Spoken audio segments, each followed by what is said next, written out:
Menolak direlokasi, pemirsa warga Kelurahan Kamal dan Pegadungan Kalideres, Jakarta Barat blokade jalan. Mereka tahan petugas yang akan bongkar bangunan.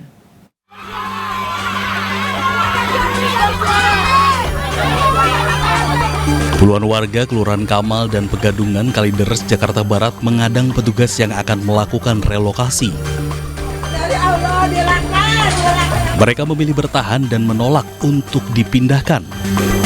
Alotnya negosiasi berujung pada kericuhan. Lahan seluas 65 hektar di kedua kelurahan nantinya akan digunakan sebagai lokasi pemakaman baru mengingat keterbatasan lahan di Jakarta. Saya warga masih ingin mempertahankan tempat tinggal yang selama ini mereka tinggalin, walaupun ya harus sadarin bahwa ini adalah lahan pemerintah. Dari sini ya nggak setuju sebenarnya. Kenapa Bu nggak setuju? Ya kan sekolah anak saya jauh. Sekolah anak saya di sini. Terus di sini. Ditawarin pemerintah untuk pindah kemana Bu? Ke Rusun. Daerah mana Rusun? Daerahnya pertama penawaran di Nagrek, selalu di Nagrek, Cilincing dan Rorotan. Di Nagrek. Sedangkan saya kan kerjanya posisinya saya kerja di sini. Anak saya sekolah di sini, suami saya kerja di Tenggerang. Nggak mungkin dong, bentrok. Menggunakan alat berat, petugas gabungan membongkar bangunan rumah dan memindahkan perabotan warga dari lokasi. Sebelumnya, warga sudah diberikan tenggat waktu untuk direlokasi maupun pindah secara mandiri. Dari Jakarta, Miftahul Gani, iNews melaporkan. Untuk mengetahui informasi terkini pemirsa, kita sudah terhubung dengan rekan Amrina Rida di Kamal Kalideres, Jakarta. Selamat siang Amrina, apakah warga masih menolak untuk direlokasi hingga saat ini? Iya, Ayah dan juga pemirsa, kalau berdasarkan pantauan kami di lokasi sejak pagi hari tadi hingga siang ini, nampaknya memang masih ada sejumlah warga yang bertahan di bangunan begitu ya, untuk kemudian menunggu kejelasan berkaitan dengan relokasi dan juga lokasi pengganti yang disediakan oleh pihak pemerintah. Dan kalau kami pantau juga, Ayah dan juga pemirsa, hingga kini proses relokasi masih terus dilakukan oleh pihak kecamatan, pihak kelurahan, dan juga dari pihak Dinas Pertamanan dan juga Hutan Kota DKI Jakarta, yang mana alat-alat berat berupa kurang lebih 2 ekskavator ini digunakan untuk membongkar rumah-rumah warga. Dan kalau kita lihat hingga saat ini pun juga sebagian besar dari rumah-rumah warga ini sudah rata dengan tanah dan hanya tersisa puing-puing saja, baik itu puing-puing bata, kayu, besi, dan juga puing-puing lainnya. Dan sejak pagi hari tadi hingga saat ini, selain masih ada warga yang bertahan di rumah untuk menjaga barang-barang mereka yang nantinya akan mereka angkut ke rumah pengganti, ini pun juga masih ada warga yang sebelumnya rumahnya telah dibongkar yang datang kembali ke lokasi ini untuk mengambil sejumlah perabotan-perabotan dan juga barang-barang berharga yang mungkin masih bisa digunakan oleh mereka. Ayah dan juga pemirsa, sekiranya masih tersisa 20 hingga 30 rumah ataupun juga KK yang akan dibongkar oleh pihak Dinas Pertamanan dan Kehutanan DKI Jakarta bersama dengan pihak kelurahan dan juga kecamatan, yang mana kalau kami lihat secara total luas dari area ini mencapai 65 hektar. Dan relokasi dan juga pembongkaran rumah-rumah ini dilakukan oleh pihak pemerintah.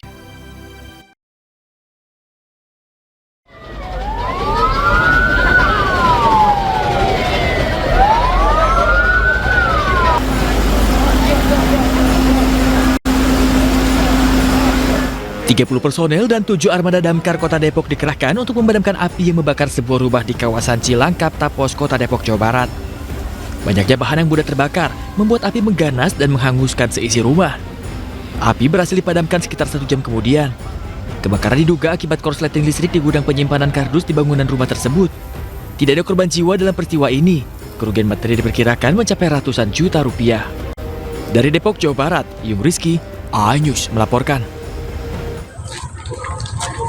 Ini rumah sakit jiwa bang, di jalur 2, di Simpang. Sebuah rumah di Kelurahan Kedali Besar, Kecamatan Alam Baro, Kota Jambi terbakar. Warga dan pemilik rumah mencoba memadamkan api dengan alat seadanya, namun gagal. 4 armada damkar dikerahkan ke lokasi untuk memadamkan api. Api padam 1 jam kemudian. Kebakaran diduga akibat anak pemilik rumah yang berusia 6 tahun bermain korek api lalu menyambar kasur hingga membesar dan menghanguskan seisi rumah. Akibat kebakaran ini, sang anak mengalami luka bakar ringan dan telah mendapatkan penanganan medis. Polisi masih menyelidiki penyebab pasti kebakaran yang menyebabkan kerugian ratusan juta rupiah ini. Dari kota Jambi, Adrianus Susandra, A-News melaporkan.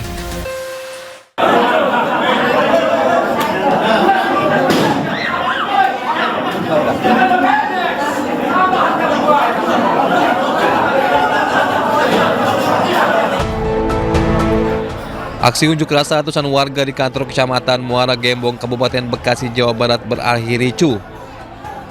Masa menuntut Kepala Camat Muara Gembong melakukan pemilihan anggota Badan Permusyawaratan Desa atau BPD secara transparan.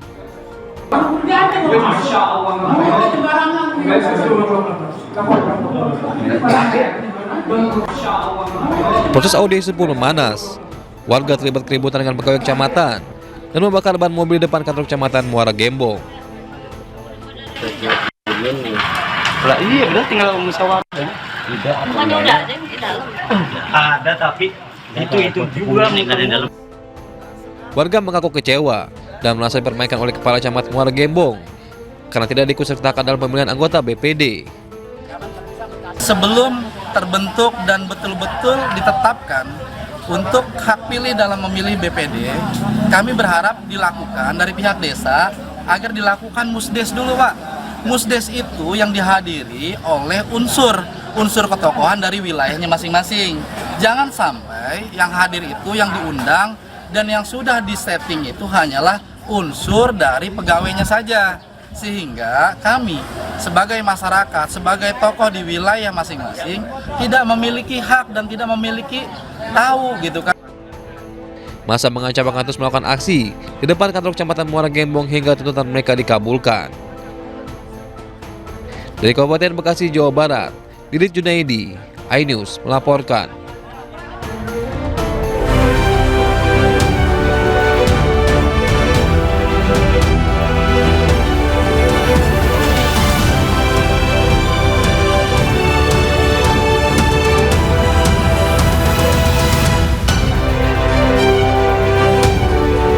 Laporan warga soal parkir liar di aplikasi Caki direkayasa pakai AI, Lurah Kalisari diperiksa Inspektorat TKI.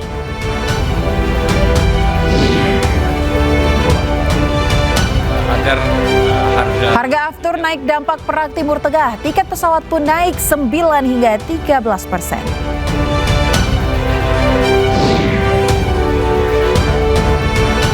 Hari ini batas akhir ancaman ke Iran untuk buka Selat Hormuz. Amerika ancam ratakan Iran dalam waktu 4 jam.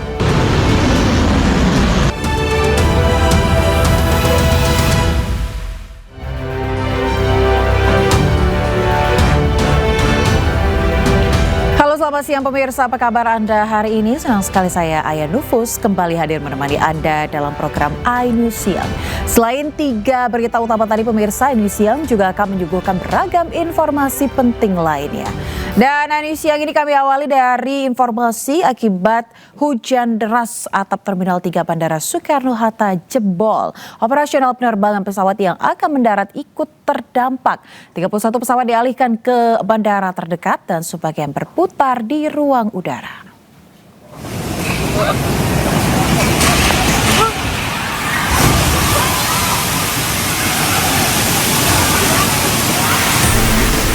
Detik-detik atap Terminal 3 Bandara Soekarno-Hatta mengalami bocor dikarenakan tidak kuat menahan beban air hingga tumpah ke ruang tunggu penerbangan internasional di Gate 7 keberangkatan.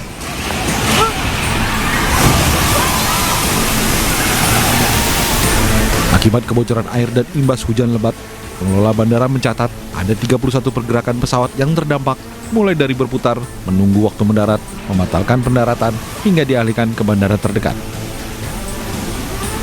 Menurut Yudi Setiawan, Asisten Deputi Branch Communication dan Legal Bandara Soekarno-Hatta, membenarkan telah terjadi cuaca buruk yang mengakibatkan atap bocor. Bahkan dampak dari cuaca buruk membuat 31 penerbangan mengalami holding, go around, hingga divert. Dampak cuaca buruk ini menyebabkan beberapa penerbangan terdampak. Ada sekitar 31 penerbangan yang terdampak, ada yang di holding dan go round, dan 10 di divert, 10 dialihkan penerbangan. Pasca kejadian, atap yang ambrol di Terminal 3 sudah mulai dilakukan pembenahan dan juga sudah dilakukan pembersihan agar operasional penerbangan kembali normal dan nyaman. Dari Tangerang, Banten, Hasnugara, iNews melaporkan.